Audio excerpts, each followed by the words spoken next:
So are you tired of all the winning yet? Trump has somehow made an even bigger fool of himself by implementing tariffs on small islands that have no people. After sending J.D. Vance after the woke zoos, it seems like Trump is coming after the cast of Happy Feet. This is lovely!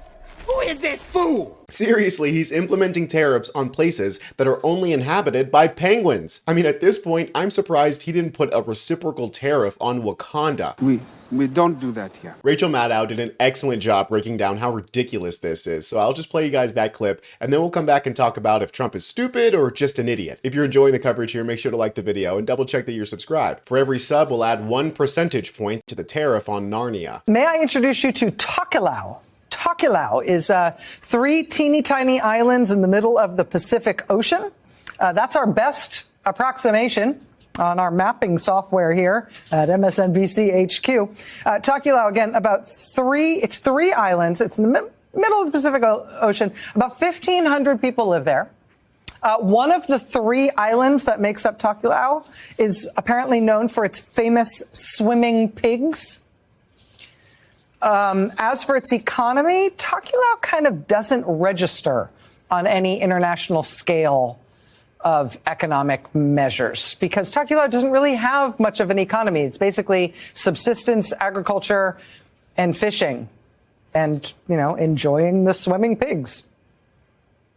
Donald Trump just imposed an across-the-board, no exceptions, 10% tariff on Tokelau. Take that, Tokelau bandits.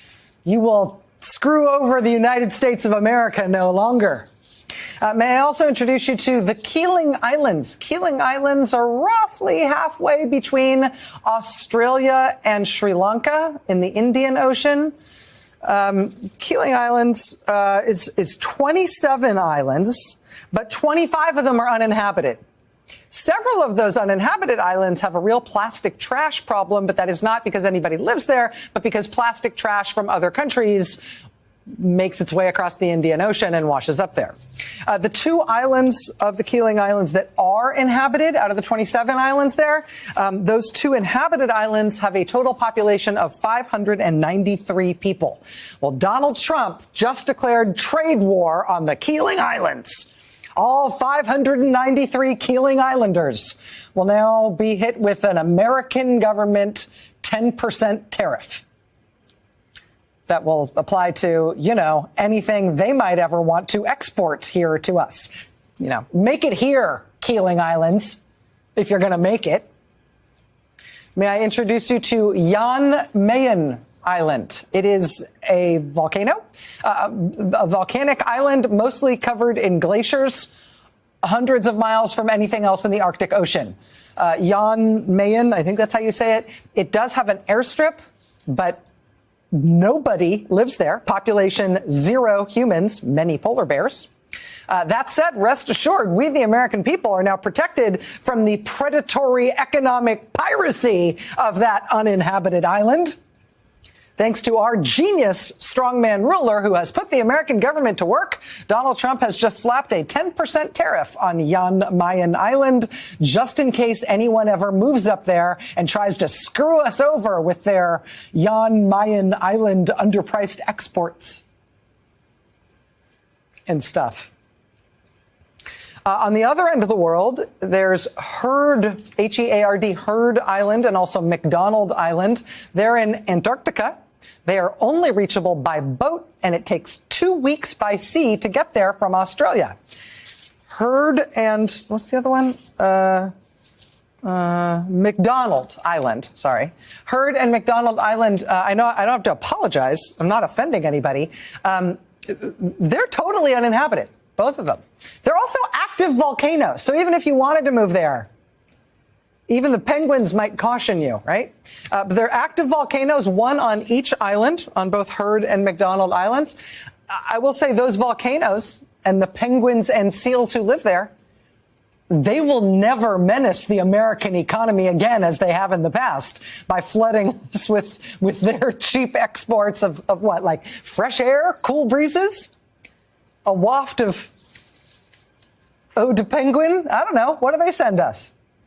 The uninhabited Antarctic volcanoes of Heard and McDonald Islands were just slapped by Donald Trump today with a steep 10% tariff. Are you tired of all the winning, America? Can you just feel the practical economic benefits that MAGA leadership is bringing to us at last? Isn't it a relief? Agence France Presse picked up on another one of these as well. This is super genius. Quote, Britain's Falkland Islands, population 3,200 people and around 1 million penguins, got particular punishment from Trump's tariffs today. Quote, the South Atlantic territory was walloped with tariffs of not 10%, but 41% on exports to the United States. 41% tariff on the Falkland Islands because, as a result of Mr. Trump's announcement, Nancy Lazare, chief global economist at Piper Sandler, had previously expected a flat next quarter in terms of U.S. economic growth. She now expects that U.S. economic growth in the second quarter may be negative. It may fall 1%. Quote, because you're going to be increasing prices more aggressively, and it's going to negatively impact the consumer space more than we had anticipated. She said, quote, it's an immediate hit to the economy. And when she says it's going to negatively impact the consumer space, that's where we all live. That's the negatively impacted space, the place where regular humans live and have to spend money on stuff. We, in our office, contacted Nobel Prize-winning economist Paul Krugman just after Trump made his announcement today to ask his initial reaction. He told us this, quote, Trump's tariff announcement was full-on crazy. Not only is he imposing higher tariffs than almost anyone expected, but he's justifying them with completely false claims about other countries' tariffs. I don't know where his numbers are coming from, but they have nothing to do with reality. Krugman told us, quote, it's a really bad day for the U.S. economy. Now, here's something interesting. I think a lot of what Trump is trying to do in his style of leadership, as it were, is trying to create not only the impression of success when it's not there, like him saying his first 2 months in office have been perfect, which is hilarious, but he's also trying to create an impression that he is omnipotent, that he has all the power.